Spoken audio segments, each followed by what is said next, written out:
বন্ধুরা, তোমাদের কাছে চলে এসেছি আজকের একটা রেসিপি নিয়ে। তা আমরা আজকের বানাবো গন্ধরাজ লেবু দিয়ে আঙুরের চাটনি। তা আমাদের গরু সব ছাড়িয়ে ফেলেছে আঙুরগুলো, আমি এইগুলো ছাড়াচ্ছি। তা চলো তোমাদের সঙ্গে পরে দেখা হচ্ছে।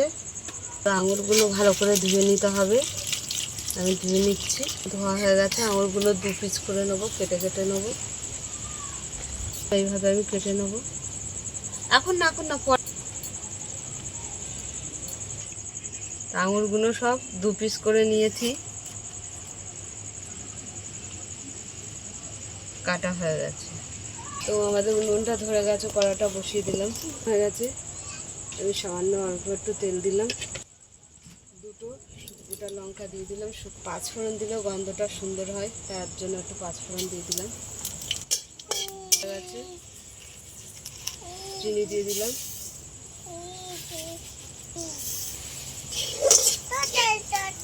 কালার হবে, চিনির কালারটা চলে এসছে। আঙুরটা দিয়ে দিলাম।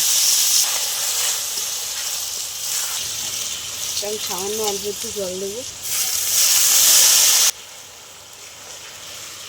গন্ধরাজ লেবুটা কেটে নিচ্ছি, কেটে নিয়েছি। আমি ভালো করে রসটা নেড়ে নেবো। একটু জল দিয়েছে, তাতে অনেকটাই পাতলা হয়ে গেছে, চিনিটা গলছে। তো আমাদের চাটনিটা হয়ে গেছে। আমি এবার গন্ধরাজ লেবুটার রসটিকে দিয়ে দিচ্ছি।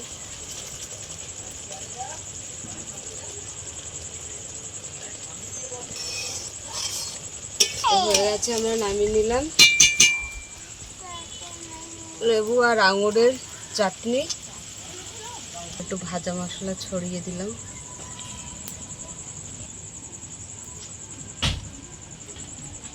তো আমাদের গন্ধরাজ লেবু আর আঙুরের চাটনি হয়ে গেছে। তা তোমাদের কেমন লাগলো বলো। ভালো লাগলে লাইক করে দেবেন, শেয়ার করে দেবেন, কমেন্ট করে দেবেন, সাবস্ক্রাইব করে আমাদের পাশে থাকবেন। আর ভিডিওটা অবশ্যই আপনারা দেখবেন। আজকের মতন টাটা।